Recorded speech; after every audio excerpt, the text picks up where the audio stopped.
Oke, bismillahirrahmanirrahim. Assalamualaikum warahmatullahi wabarakatuh. Merhaba, nasılsınız? İyi misiniz? Umarım iyisiniz. Jadi, sekarang aku ingin ngebahas tentang Brief About Turkey. Brief About Turkey kali ini aku ingin ngebahas tentang nazar değmesin. Itu tuh apa sih? Ada yang pernah dengar belum? Pasti sering banget ngedengar tentang nazar-nazar gitu ya. Tapi apa sih yang kalian tahu tentang nazar itu? Mungkin kalian bakal mikirnya, oh ya, nazar itu adalah ketika kita melakukan janji, kita berjanji, dan jika itu tidak kita tepati, maka kita harus membayarnya dengan saum kifarat gitu kan ya. Nah, itu nazar dalam artian di pikiran orang Indonesia ya. Nah, kalau misalnya nazar di pikiran orang Turki itu berbeda, sangat jauh berbeda. Jadi kalau di sana itu nazar itu seperti kalian pernah dengar The Devil Eye? Nah, itu adalah nazar. Jadi maksudnya nazar itu penyakit ain. Nah, jadi orang Turki itu bener-bener percaya banget sama yang namanya penyakit ain, percaya banget sama namanya nazar. The Devil Eye itu yang warna biru, kayak mata satu gitu, warnanya biru muda ya, kelihatannya indah, tapi ya wallahualam takutnya ada unsur syirik atau gimana. Nah, mereka yang percaya banget dengan istilah nazar-nazar seperti itu membuat mereka itu selalu mengucapkan Masya Allah atau semuanya mengakhirkan kepada Allah. Nah, sebelum kita ke situ, penyakit ain sendiri itu apa? Nanti kalau mau cari tahu dulu dari masa Rasulullah ada penyakit ain itu gimana. Kalau nggak salah sih yang pernah aku dengar, yang pernah aku baca gitu, jadi ada seorang anak berjalan dengan ibunya melewati suatu daerah, entah pasar, pokoknya melewati suatu tempat. Nah, kemudian di tempat itu ada seorang bapak-bapak gitu ya, pokoknya ada seorang pria, dia yang melihat ke anak kecil tersebut. Anak itu memang lucu banget, Masya Allah, lucu sekali.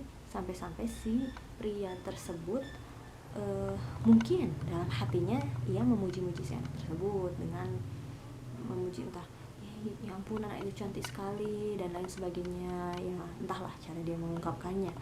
Namun ternyata di situ dia mungkin terlupa untuk mengatakan Masya Allah, terlupa bahwa kecantikan itu datangnya dari Allah.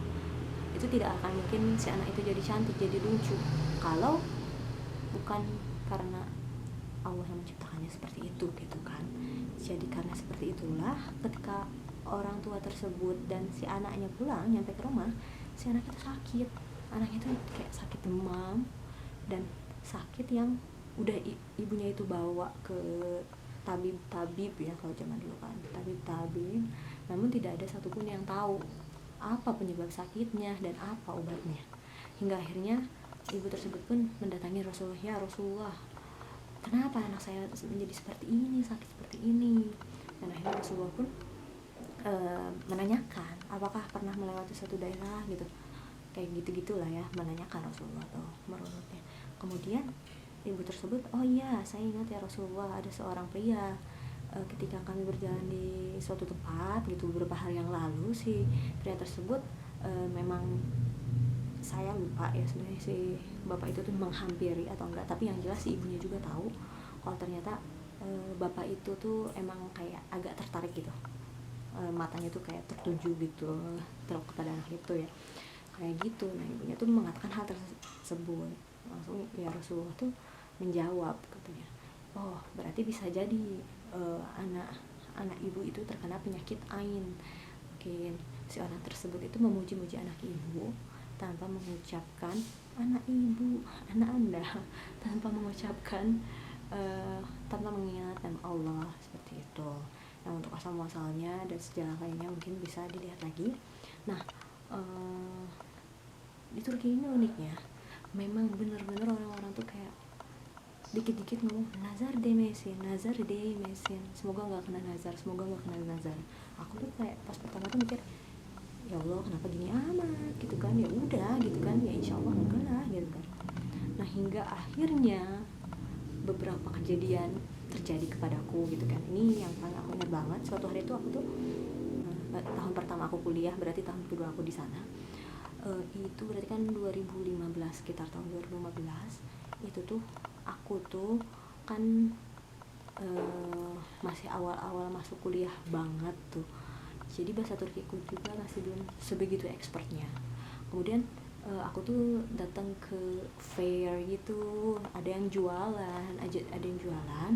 Nah, jual Tupperware, botol minum gitu kan. Terus udah gitu harganya tuh aku ingat banget 15 lira. Terus aku tuh berhasil nawar dan harganya menjadi 13 lira. Jadi itu ada seperti sebuah kebanggaan buat aku. Aku bisa nawar dengan kondisi bahasa Turki aku yang sangat terbatas gitu kan. Seperti itu. Wah, bangga banget dong gitu kan. Terus aku langsung cerita tuh sama teman aku yang orang Turki, dan kebetulan dia tuh pernah tinggal lama di Indonesia juga. Jadi tau lah Tupperware itu merek orang yang suka dipakai orang-orang Indonesia gitu ya. So, aku tuh bilang ke teman aku, lihat deh, aku aku bisa beli Tupperware dan harganya murah gitu, nggak murah amat sih, cuma turun 2 lira doang, berarti aku nggak rugi 10.000 gitu ya, aku untung 10.000 waktu itu, karena waktu itu 1 lira masih 5.000 ke atasan gitu. Nah udah gitu ya dia bilang, wah iya keren banget. Terus aku kasih lihat nih gitu kan.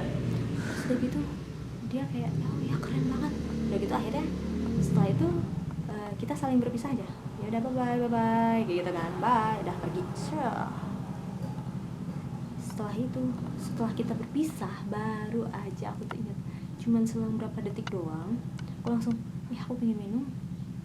Itu tuh si Tupperware aku itu, botol minum aku tuh, setelah aku kasih lihat tuh, aku simpan tuh di sini, di saku tas aku tuh yang ada di sebelah kanan, karena aku selalu pakai tas ransel gitu kan yang ada saku kanan kirinya, dan aku masukin ke saku kanan. Kemudian pas aku cek lagi, hilang, tidak ada, lenyap seketika. Dan aku kayak, kok bisa hilang kayak gitu, ini kan baru kayak berapa detik doang gitu kan. Terus akhirnya aku hubungin temen aku yang tadi kan, yang tadi terakhir ketemu, dan yang Shisham Gordon loh, çünkü bilmiyorum birdenbire gitti, bilmem nerede gitu, kayboldum, kayak nggak tahu, pokoknya kamu lihat botol minum aku nggak, karena kok tiba-tiba hilang sih, aku nggak ngerti kenapa kok hilang ya. Terus dia juga, aku nggak tahu, kata dia tuh, dia bilang aku nggak tahu kayak gitu kan. Terus kayak, karena aku kenal banget juga sama dia, jadi aku kayak nggak mungkin juga kan kalau misalnya pas seuzonnya diambil dia nih gitu kan. Pas tadi aku ngebalik dia langsung ambil, tapi kalau iya pun dia ngambil pasti kerasa dong, karena emang harusnya ya berasa gitu kan. Orang, aku jelas banget ngeliat dia pergi duluan baru aku ngebalik kayak gitu kan. Kayak ini kena nazar kayaknya. Aku pas mikir lagi, iya, enggak aku, enggak dia, di aku ketika aku membicarakan itu ada rasa bangga di hati aku, dan aku tidak menyebut alhamdulillah dan masya Allah sama sekali. Teman aku memuji-muji berlebihan, dan gak ada satupun dari kita intinya yang mengucapkan masya Allah, subhanallah, atau apapun itu yang membuat ingat kalau itu karena Allah gitu kan. Mengerikan. Aku sebelumnya tuh kayak nggak pernah terlalu percaya gitu tentang nazar kan, jadi kayak ya udahlah, let it flow, let it go, kata aku tuh. Terus setelah itu ternyata beneran terjadi sama aku. Terus ada pernah satu kejadian lagi sih, cuman itu aku lupa sih. Dan emang diceritain juga saya kisah teman aku. Teman-teman aku juga sering banget kalau dia tuh kayak beli rok baru gitu kan, beli rok baru, terus kayak itu juga sama, dia belinya diskon. Terus dia tuh kayak bangga gitu, dipamerin ke orang-orang. Tapi kalau yang dia nggak hilang, yang dia tuh sobeknya langsung panjang banget sampai hampir ke atas. Gara-gara apa ya sobeknya tuh, entahlah, pokoknya sobek kayak gitu. Terus ada siapa jaket kayak gitu loh, kayak aduh kok ngeri gitu kan. Jadi semenjak itu tuh mulailah aku kayak tiap ada apa-apa kayak bilang masya Allah, masya Allah, masya Allah, masya Allah, seperti itu. Oke, jangan lupa selalu mengingat Allah di dalam setiap keadaan, oke? Jadi intinya sih seperti itu. Jadi sebenarnya bukan istilahnya batil iman juga ya, bukan suatu kepercayaan yang buruk juga.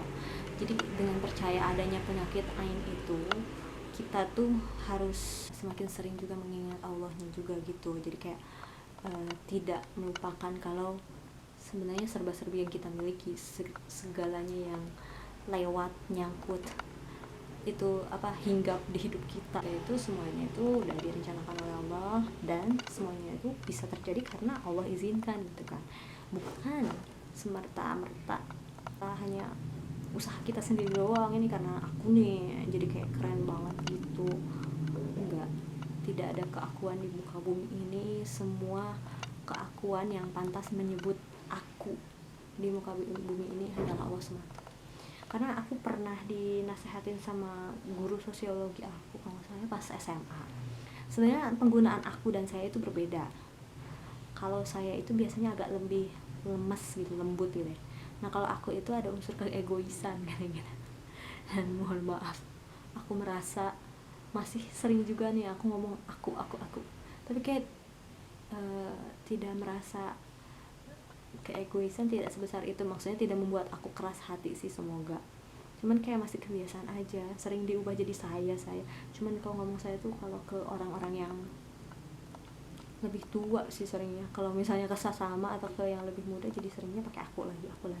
Ke kalian juga padahal nggak kenal juga gitu kan, cuman pakai aku karena aku merasa kayak lebih relax ketika pakai aku gitu. Tahu ya, wallahu a'lam bishawab. Semoga tidak ada dampaknya, tidak ada dampak buruk dari penggunaan kata aku dan saya seperti itu ya. Baiklah, sekian yang dapat saya sampaikan. Mohon maaf kalau ada salah-salah kata, dan jika ada koreksi juga silakan boleh disampaikan. Akhirul kalam, kok jadi penutup ini ya.